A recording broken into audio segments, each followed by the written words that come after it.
அல்லேலூயா. வேதத்தில் நாம் வாசிக்கிறோம், யோசேப்போட வாழ்க்கையை பார்த்தீங்கன்னா, அவன் பலவிதமான கஷ்டமான சூழ்நிலையில் கடந்து செல்லும் போதும் ஆண்டவர் அவன் கூட இருந்தார். நோவாவோட கூட இருந்தார், ஆபிரகாமோட கூட இருந்தார், இன்னும் அநேக நீதிமான்களோட கூட இருந்தார். நாமும் நம்மளை வெறுமையாக்கி அவரிடத்தில் அர்ப்பணிக்கும் போது நிச்சயமாக நம்ம கூட இருப்பார். என்னோடு சேர்ந்து இந்த பாடலை நீங்கள் பாடும்படியாக அன்போடு அழைக்கிறேன்.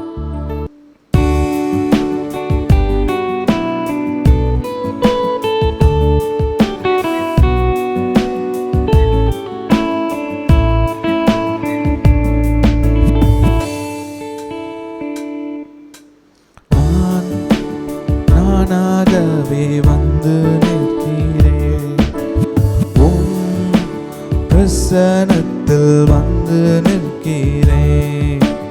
நீர் இன்று என்னை ஏற்றுக்கொள்வீரா, உம் ராஜ்யத்தில் சேர்த்துக் கொள்வீரா.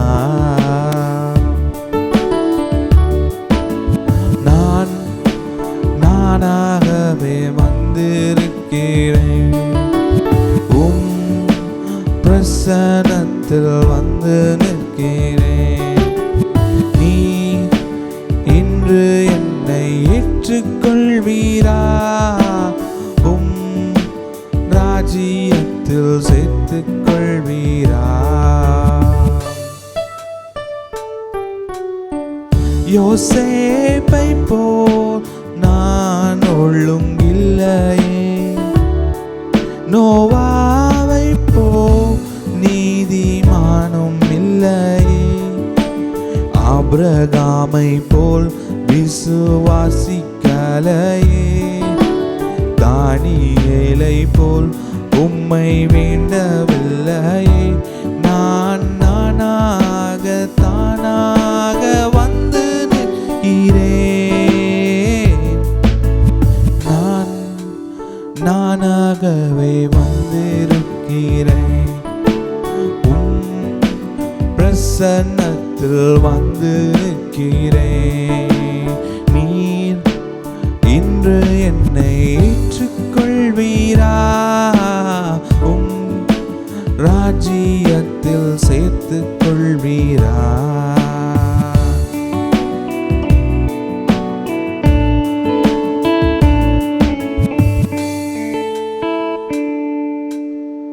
மார்த்தாளை போல் உம்மை சேமிக்கலையே, மரியாளை போல் உம்மை நேசிக்கலையே, எஸ்தரை போலதையும் செய்யவில்லையே, எஸ்தரின் நற்குணங்கள் என்னில் இல்லையே. நான் வீணாகி பாழாகி வந்து நிற்கிறேன், நானாகவே வந்து நிற்கிறேன், உம் பிரசன்னத்தில் வந்து நிற்கிறேன். நீர் இன்று என்னை ஏற்றுக்கொள்வீரா, உம் ராஜ்யத்தில் சேர்த்துக் கொள்வீரா.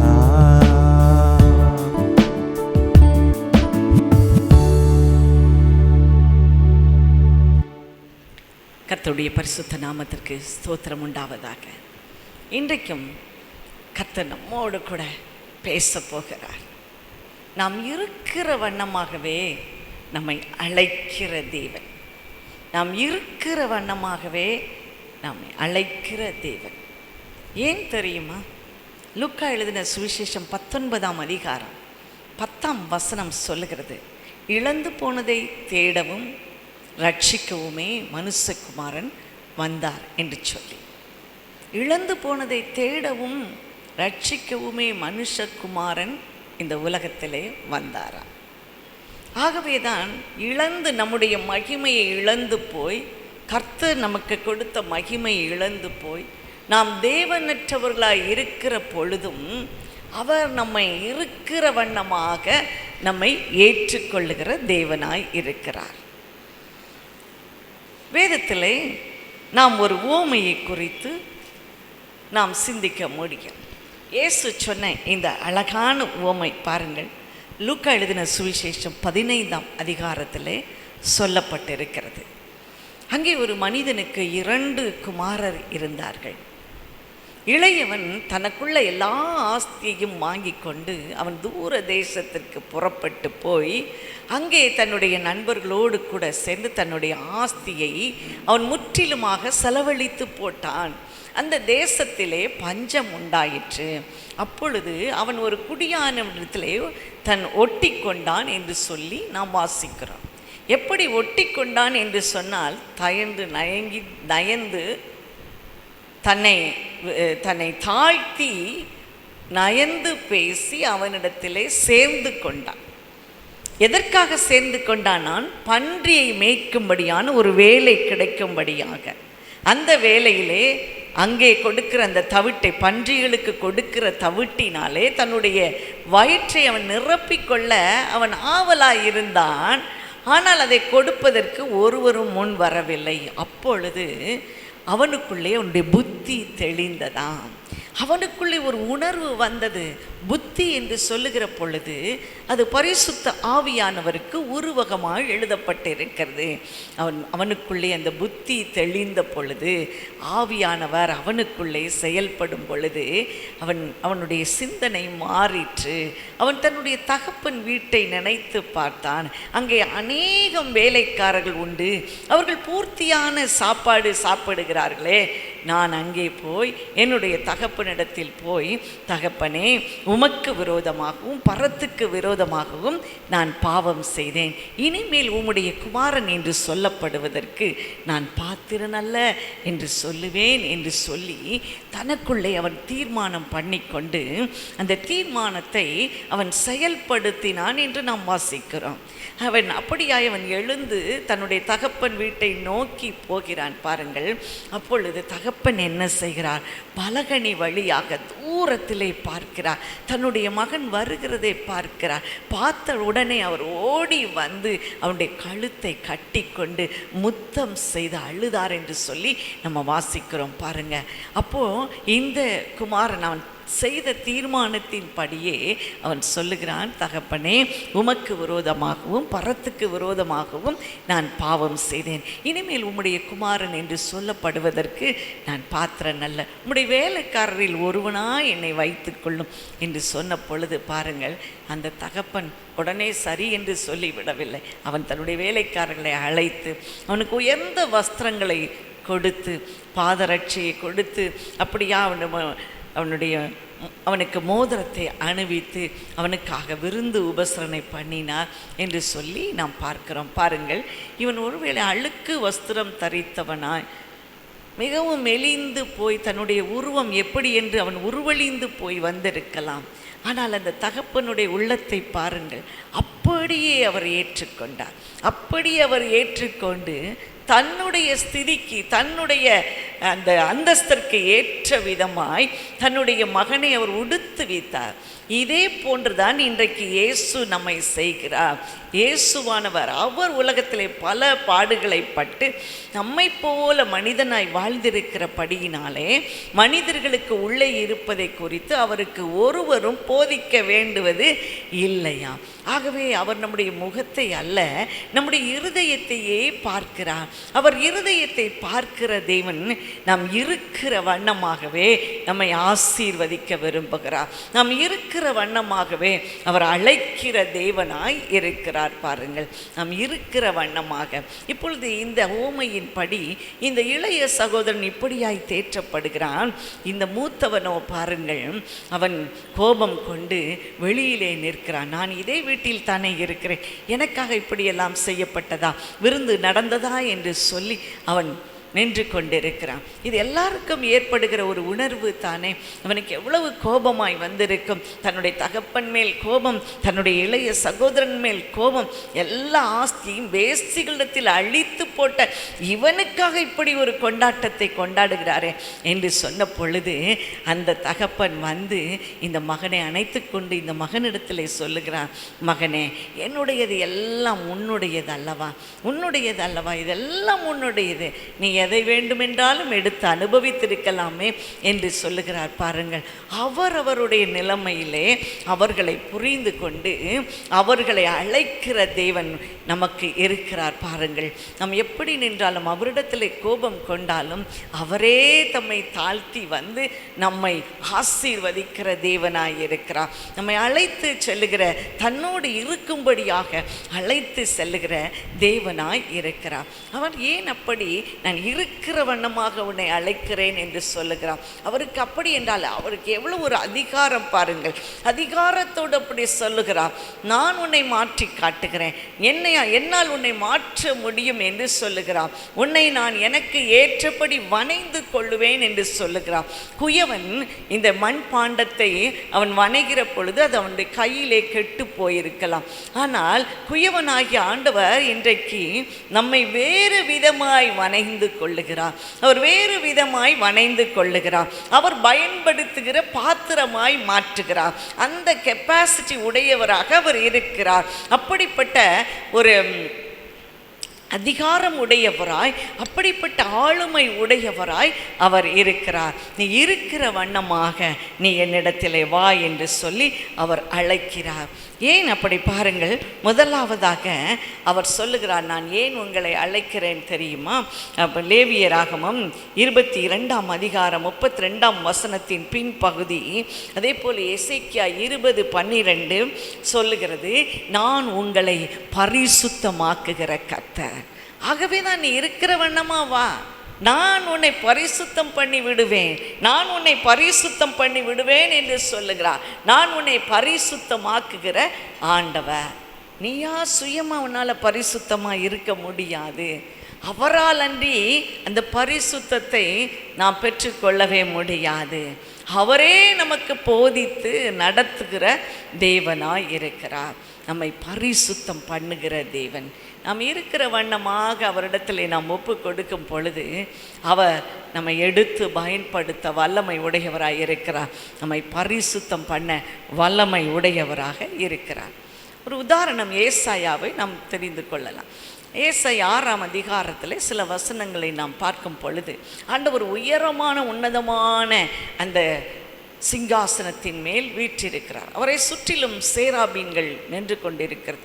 அவைகளுக்கு 6 செட்டைகள் இருக்கிறது. 2 செட்டைகளினால் தங்களுடைய கண்களை மூடி, 2 செட்டைகளினால் கால்களை மூடி, 2 செட்டைகளினால் பறந்து ஒருவரை ஒருவர் பார்த்து, சேனைகளின் தேவனாகிய கர்த்தர் நீர் பரிசுத்தர் பரிசுத்தர் என்று அவைகள் துதித்து கொண்டிருந்ததாம்.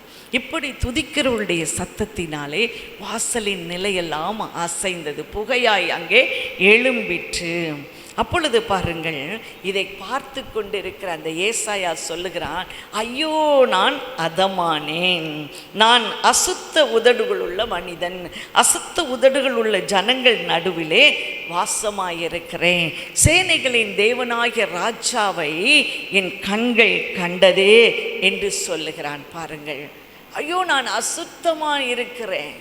அவனுக்குள்ள ஒரு உணர்வு வருகிறது. இந்த அசுத்த உதடுகள் உள்ள இந்த மனிதனை ஆண்டவர் இருக்கிற வண்ணமாக அழைக்கிறார். பாருங்க, இருக்கிற வண்ணமாக அவனை சந்திக்கிறார். இன்றைக்கும் நாம் இருக்கிற பிரகாரமாய் அவர் நம்மை சந்தித்து கொண்டு இருக்கிறார் பிரியமானவர்களே.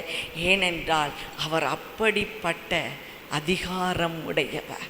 நம்மை மாற்றுவதற்கு அவர் வல்லமை உடையவராய் இருக்கிறார். நான் உங்களை பரிசுத்தம் பண்ணுகிற தேவன். இந்த ஏசாய் அசுத்த உதடுகள் உள்ள மனிதன் என்று சொன்ன உடனே சேராபீன்களில் ஒருவன் என்ன செய்கிறான் பாருங்கள். அங்கே அந்த பலிபீடத்தில் உள்ள நெருப்பை எடுத்து ஒரு துரட்டால் எடுத்து அவனுடைய நாவை தொட்டு, இப்பொழுது நீ பரிசுத்தமானாய் என்று சொல்லுகிறான். பரிசுத்தமானாய், இது உன் உதடுகளை தொட்டதினால் உன் அக்கிரமம் நீங்கி உன் பாவம் நிவிர்த்தியாயிற்று. சொன்ன பின்பு எப்படி அழைக்கிறார் பாருங்க. பின்பு யாரை நான் அனுப்புவேன், யார் என் காரியமாய் போவான் என்று சொல்லுகிற ஒரு சத்தத்தை கேட்டேன். இதோ அடியேன் இருக்கிறேன் என்று சொன்னேன் என்று சொல்லி எழுதப்பட்டிருக்கிறது. பாருங்கள், அவர் நம்மை பரிசுத்தம் பண்ணுகிற தேவன். எப்படித்தான் ஒருவேளை நம் பரிசுத்த குறைச்சலாக இருக்கலாம், நமக்குள்ளே அநேக பாவங்கள் இருக்கலாம். வெளியரங்கமாய் நாம் பாவம் செய்யாவிட்டாலும் நம் சிந்தனையிலே பாவம் செய்கிறவர்களாய் காணப்படுகிறோம். சிந்தனைகளிலே பாவம் செய்கிறவர்களாய் காணப்படுகிறோம். இந்த உலகத்தில் இப்பொழுது பார்க்கும் பொழுது எல்லாம் தலைகீழாய் மாறிக்கொண்டிருக்கிறது. ஆண்கள் பெண்களாக, பெண்கள் ஆண்களாக உருமாறிக்கொண்டிருக்கிறார்கள். ஏன் என்று கேட்டால் அவர்கள் சொல்லுகிறார்கள், இது எனக்கு மிகவும் வசதியாய் இருக்கிறது, என்னுடைய உணர்வுகளிலே நான் இதை வசதியாய் உணர்கிறேன் என்று சொல்லுகிறார்கள். ஆனால் அவர்களுடைய முடிவை பாருங்கள். அது எப்படி? மற்றவர்களிடத்திலே பிச்சை கேட்டு காசு கேட்கிற ஒரு அவல நிலைக்குள்ளே அவர்கள் தள்ளப்படுகிறார்கள். பாருங்கள், ஏன் தெரியுமா? தங்களுடைய பரிசுத்தத்தை அவர்கள் இழந்து போய் கொண்டிருக்கிறார்கள். ஆனால் ஆண்டவர் எல்லாருக்கும் முன்னாக அழைப்பை விடுக்கிறார். என்ன அழைப்பு? நீ இருக்கிற வண்ணமாக வா, நானே உன்னை பரிசுத்தமாக்குகிற கர்த்தர். உன்னுடைய பரிசுத்த குறைச்சலை குறித்து நீ ஒன்றும் நினைக்க வேண்டாம், நீ என்னிடத்தில் வா. என்ன எழுந்து தகப்பனிடத்தில் போகும்போது அந்த தகப்பன் சொல்லுகிறான், நான் உன்னை வேலைக்காரராக அல்ல, உன்னை என்னுடைய பிள்ளையாக புத்திரனாக பாராட்டுவேன் என்று சொன்னார் அல்லவா? அந்த ஜெஸ்டர், அந்த விதமான நடவடிக்கை, அந்த மகனுக்கு நேரான நடவடிக்கை எப்படி தன்னுடைய சொந்த பிள்ளையாய் மீண்டும் மாற்றிக்கொண்டார், அதே போல் அவர் நம்மை பரிசுத்தம் பண்ணுகிற தேவனாய் இருக்கிறார். ரெண்டாவதாக பாருங்கள், யாத்ராகமம் 34ஆம் அதிகாரம் 7ஆம் வசனம், நெகேமியா 9:17, சங்கீதம் 86:5 இவை எல்லாவற்றிலும் நாம் பார்க்கிறோம், அவர் அக்கிரமத்தையும் மீறுதலையும் பாவத்தையும் மன்னிக்கிறவர். அவர் மன்னிக்கிற தேவனாய் இருக்கிறார். அவர் மன்னிக்கிறதுலே தயவு பெறத்தவர். நான் மன்னிச்சுக்கிடுவேன், நீ வா, ஏன்ட்ட வா, நீ இருக்கிற விதமாய் நீ வா, உன்னை மன்னிப்பது நான் அல்லவா என்று சொல்லி அவர் நம்மை அழைக்கிறார். பிரியமானவர்களே, நாம் என்ன சேற்றில் இருந்தாலும் கூட அவர் நம்மை செந்தாமரையாக மாற்றக்கூடிய வல்லமை உடையவராக இருக்கிறார். பாருங்கள், நம்முடைய அக்கிரமத்தையும் பாவத்தையும் அவர் மன்னிக்கிறவராக இருக்கிற தேவன். அவர் மன்னிக்கிற தேவன். முதலாவது பார்த்தோம், பரிசுத்தம் பண்ணுகிற தேவன். இரண்டாவதாக அவர் மன்னிக்கிற தேவன். ஆகவே அவரிடத்திலே நாம் தைரியமாய் செல்ல முடியும். இந்த மன்னிக்கிற தேவனை குறித்து நம் யோவான் எழுதின சுவிசேஷம் 4ஆம் அதிகாரம் 6ஆம் வசனத்திலிருந்து நாம் பார்க்க முடியும். அங்கே சீஷர்கள் எல்லாம் போஜன பதார்த்தங்களை கொள்ளும்படியாக அவர்கள் ஊருக்குள்ளே போய்விட்டார்கள். ஆனால் இயேசுவோ யாக்கோபின் கிணற்றில் மேல் உட்கார்ந்து கொண்டிருந்தார். அப்பொழுது ஒரு ஸ்திரீ தண்ணீர் மொள்ளும்படியாக வந்தார். அந்த ஸ்திரீயை பார்த்து ஆண்டவர் இயேசு கேட்கிறார், தாகத்துக்கு தண்ணீர் கொடு என்று சொல்லி. அவள் மிகுந்த ஆச்சரியப்பட்டு, இஸ்ரவேலர் எப்படி, ஒரு யூதர் எப்படி ஒரு சமாரியா பெண்ணிடத்திலே தண்ணீர் வாங்க முடியும் என்று சொல்லி, உம்மிடத்தில் பாத்திரம் ஏதேனும் உண்டா என்று கேட்கிறார். அவள் சொல்லுகிறாள், நீ தாகத்துக்கு யார் உன்னை கேட்கிறவர் என்று தெரிந்தால் நீயே அவரிடத்தில் கேட்டிருப்பார், அவர் உனக்கு சொல்லியிருப்பார், கொடுத்திருப்பார், ஒரு நாளும் தாகமடையாத தண்ணீரை என்று சொல்லி. பாருங்கள், இந்த கான்வர்சேஷன் நடக்கும் பொழுது அவர் சொல்லுங்க, உன்னுடைய புருஷனை நீ அழைத்து வா, நீ உன் புருஷனை அழைத்து வா. அந்த பெண் சொல்லுகிறாள், இப்பொழுது எனக்கு புருஷன் இல்லை. இயேசு சுவாமி சொல்லுகிறார், ஆம், நீ உண்மையை சொன்னாய், உனக்கு 5 புருஷர்கள் இருந்தார்கள், இப்பொழுது உன்னோடு இருப்பவர் உன்னுடைய புருஷன் அல்ல, நீ உள்ளபடியே சொன்னாய் என்று சொல்லி இருக்கிறார். பாருங்கள், இப்பொழுது இவள் மிகுந்த ஆச்சரியம் அடைகிறார். அவர் ஒரு தீர்க்கதரிசி என்று காண்கிறார். எப்படி அவள் தீர்க்கதரிசி என்று காண்கிறானாம்? அவளுடைய பாவத்தை சுட்டி காட்டதன் நிமித்தமாக, தீர்க்கதரிசன் வாழ்க்கையில் நடந்த எல்லாவற்றையும் அவர் அழகாக ஒரே ஒரு வசனத்தில் சொல்லி முடித்து விடுகிறார். மற்றவர்களாக இருப்பார்களே என்றால், நீ இப்படியெல்லாம் செய்திருக்க, ஒரு ஜோஷியர் இடத்துல போயிருந்தாங்கன்னா இதுக்கு எத்தனை பில்டப் பண்ணியிருப்பாங்க பாருங்கள். என்னவெல்லாம் நம்ம இடத்துல கேட்டிருப்பாங்க, அந்த பெண் இடத்துல கேட்டிருப்பான் பாருங்கள். எல்லாவற்றையும் பார்த்து ஒரு அனுமானத்தோடு எப்படி முன்னால் நடந்தது, ஓகே இது மாதிரி அவனுடைய ஒரு மனிதர்களுடைய உள்ளங்களை அவர்கள் ஒரு சிலவற்றை அவர்கள் கற்றிருப்பார்கள். அவருடைய வாயின் வார்த்தைகள், அவருடைய கை அசைவு, கண் அசைவு வைத்து தான் முன்னாலே நடந்த சில காரியங்களை கேட்பார்கள். அதன் பின்பதாக இப்படி நடக்கும் என்று சொல்லுவார்கள். இப்பொழுது இந்த ஜோதிடத்தின் மேலே அதிக நம்பிக்கை வந்துவிடும். ஆனால் இயேசு சுவாமியை பாருங்கள், அவருடைய தீர்க்க தரிசனம் கூட அவ்வளவு நட்சலாக அழகாக ஒரு ஒரு செறிவு உள்ளதாக இருந்ததை நாம் பார்க்க முடியும். ஒரு செறிவு நிறைந்ததாக ஒரே ஒரு வார்த்தையில் சொல்லி, இப்பொழுது இருக்கிறவன் உனக்கு புருஷன் அல்ல. இந்த வார்த்தை அவளுடைய உள்ளத்தை தொட்டது. நீ தீர்க்கதரிசி என்று காண்கிறேன் என்று சொன்னாள். அவள் உடனே என்ன செய்தாலாம், அவள் ஊருக்குள்ளே ஓடி அதை சொல்லுகிறார். அவர்கள் எல்லாரும் புறப்பட்டு வந்து இயேசுவை சந்திக்கிறார்கள். சந்தித்து விட்டு அவர்கள் சொல்லுகிறார்கள், அவர் உலக இரட்சகர் என்று சொல்லி என்று அறிந்து விசுவாசிக்கிறோம். நீ சொன்னதினால் அல்ல பெண்ணே, நாங்களே அவரை உலக இரட்சகர் என்பதை அறிந்து நாங்கள் விசுவாசிக்கிறோம். ஏன் அதற்கு வேறு ஒரு பதம் அங்கே கொடுக்கப்படவில்லை? உலக இரட்சகர், அவர் உலகத்தின் பாவத்தை சுமந்து தீர்க்கிறவர், உலகத்தின் பாவத்தை சுமந்து தீர்க்கிற தேவ ஆட்டுக்குட்டி என்று யோவான் ஸ்நானகனால் சொல்லப்பட்டார். இயேசு என்று பெயரிடப்பட்டார். உலகத்தின் பாவத்தை மன்னித்து ரட்சிக்கிறவர் என்று அர்த்தமாம். பாருங்கள், இந்த சமாரியர்கள், இந்த ஊருக்குள்ளே இருந்தவர்கள் என்ன சொன்னார்கள்? உன்னுடைய வார்த்தையின் படி அல்ல, நாங்களே வந்து அவர் உலக இரட்சகர் என்பதை அறிந்து கொண்டோம்.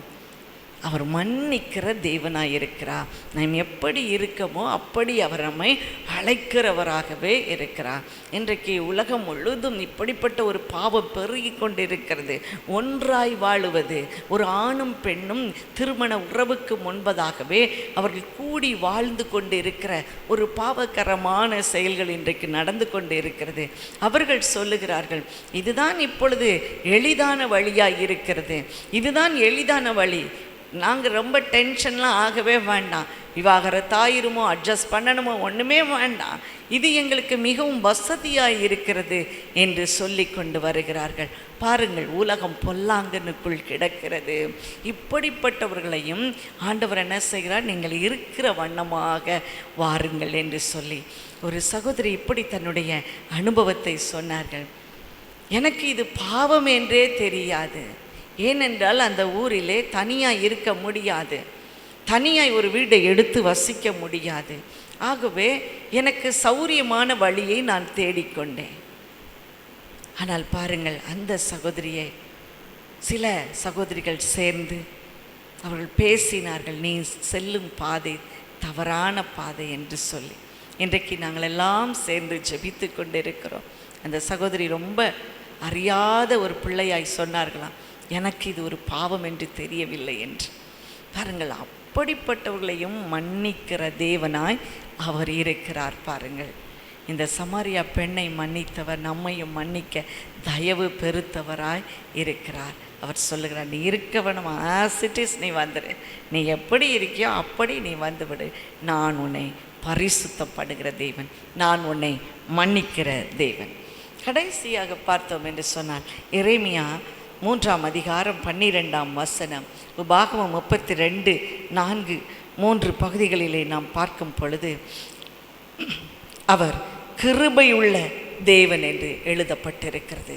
அவர் கிருபை உள்ள தேவன், அவர் கிருபையினால் அழைத்த தேவன், கிருபையினால் அழைத்த தேவன், கிருபையுள்ள தேவன் நம்மை கிருபையினால் அழைக்கிறவராக இருக்கிறார்.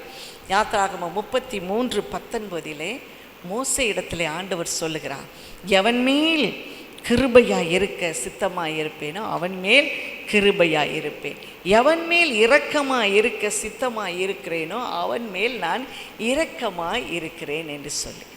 பாருங்கள், இந்த கிருபையுள்ள தேவன் சீஷர்களை இருக்கிற வண்ணமாகவே அழைத்தார். மத்தேயு 5ஆம் அதிகாரம் 18-22 வரைக்கும் நாம் வாசிக்கிற பொழுது, இயேசு கலிலேயா கடற்கரையிலே நடந்து போகிற பொழுது மீன் பிடிக்கிறவர்களாகி 2 சகோதரர் அங்கே இருந்தார்கள். பேதுரு எனப்பட்ட சீமோனும் அவன் சகோதரன் அந்திரேயாவும் கடலிலே வலை போட்டு கொண்டிருந்தார்கள்.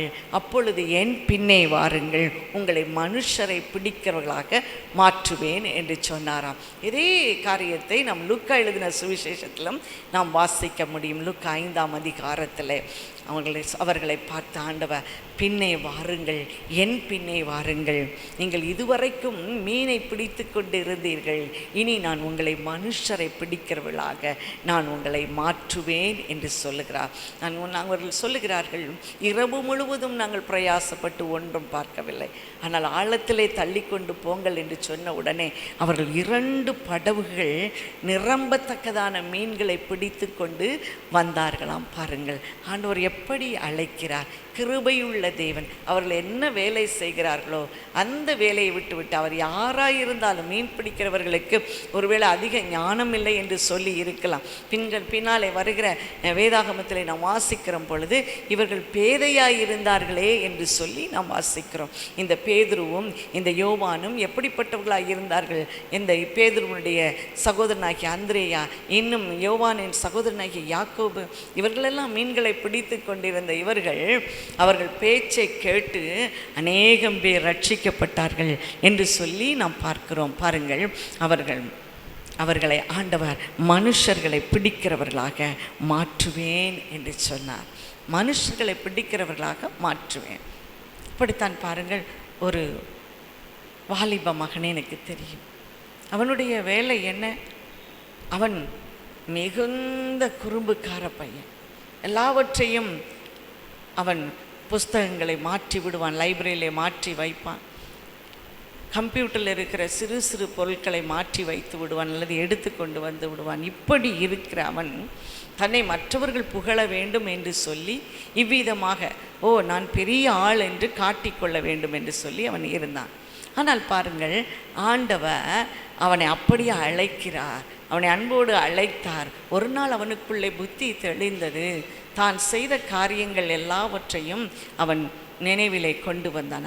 ஆனாலும் கர்த்தர் கிருபையாய் மனம் இறங்கி எல்லா பாடங்களையும் பாஸ் பண்ணுவதற்கும் நல்ல வேலையை எடுப்பதற்கும் ஆண்டவர் எனக்கு உதவி செய்தாரே என்று சொல்லி அவன் இருக்கிற வண்ணமாக ஆண்டவரிடத்தில் வந்த பொழுது ஆண்டவர் அவனை வேலையோடு அவன் வேலை செய்து சம்பாதித்து கொண்டே அவன் ஊழியம் செய்யும்படியாக கிருபையை கொடுத்திருக்கிறார். இன்றைக்கு உங்களையும் என்னையும் இழந்து போன மகிமையை தேடுகிறவர், இழந்து போனதை தேடவும் ரட்சிக்கவுமே இந்த உலகத்திற்கு வந்தேன் என்று சொன்னவர் இருக்கிற வண்ணமாக நம்மை அழைக்கிறார். ஏன் தெரியுமா? அவர் நம்மை பரிசுத்தம் பண்ணுகிற தேவன், அவர் நம்மை மன்னிக்கிற தேவன், அவர் நம்மேல் கிருபை செய்கிற தேவன், கிருபையுள்ள தேவனாய் இருக்கிறவர்.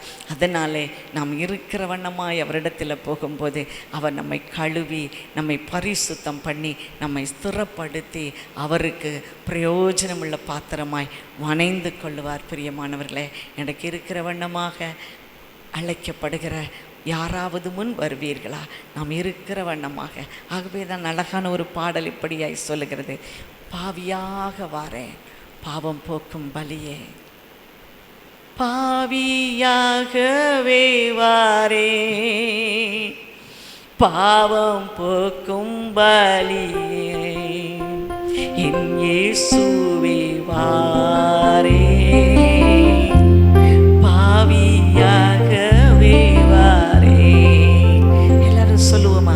பாவியாகவே வாரேன் பாவம் போக்கும் பலியே, என் இயேசுவே வாரேன் பாவியாகவே வாரேன். எந்த நிலைமையில் இருந்தாலும் நம்மை அழைக்கிற தேவன். கண்களை மூடுவோமா? ஆண்டவருக்கு நம்மை ஒப்பு கொடுப்போம். பல முறை இந்த அழைப்பின் குரலை கேட்டோம் அல்லவா? என் பின்னே வாருங்கள், நான் உங்களை மனுஷரை பிடிக்கிறவர்களாக மாற்றுவேன். பல சாக்கு போக்குகளை சொல்லிக் கொண்டிருந்தோம். எரேமியா சொன்னான், நான் சிறு பிள்ளை, நான் பேச அறியேன். மோசே சொன்னான், நான் திக்கு வாயும் மந்த நாவும் உள்ளவன் என்று சொன்னான். ஆனால் ஆண்டவரோ அப்படிப்பட்ட நிலைமையிலேயே அழைத்து தனக்கு உகந்த பாத்திரமாய், அநேகரை வழி நடத்துகிற பாத்திரமாய், ஆறுதலின் பாத்திரமாய் வைத்திருந்தாரே, இன்றைக்கு உங்களை அப்படி அழைக்கிறார். என்னை அழைத்த தேவன் உங்களையும் அழைக்கிறார். எத்தனை முறை அல்லல் தட்டி இருக்கிறோம், எத்தனை முறை அவருடைய வார்த்தையை அல்லல் தட்டி இருக்கிறோம், பல சாக்கு போக்குகளை சொல்லி கொண்டிருக்கிறோம். ஆண்டவர் இன்றைக்கு சொல்லுகிறேன், நீ இருக்கிற வண்ணமாக வா, நான் உன்னை பயன்படுத்துவேன். நீ இருக்கிற வண்ணமாக வா, நான் உன்னை பயன்படுத்துவேன். ஒப்பு கொடுப்போமா? ஆண்டவரே, என் கரத்தை நீங்க பிடித்து கொள்ளுங்கப்பா. உம் கரம் என் கையை பிடித்தால் நான் தவறி விழவே மாட்டேன். ஆனால் என் கரம் உம் கரத்தை பிடித்தால் நான் தவறி விழுந்து விடுவேன் அப்பா. என் கரத்தை நான் உமக்கு ஒப்பு கொடுக்கிறேன், என் வாழ்க்கையை ஒப்பு கொடுக்கிறேன், என் சித்தத்தை ஒப்பு கொடுக்கிறேன், என் விருப்பத்தை உமக்கு கொடுக்கிறேன் அப்பா. நான் இருக்கிற வண்ணமாக வருகிறேன் அப்பா. என்னை பண்படுத்தும், என்னை மாற்றும். இயேசுவின் நாமத்தினாலே ஜெபிக்கிறோம் பிதாவே. ஆமென், ஆமென். ஆராதனை இயேசு.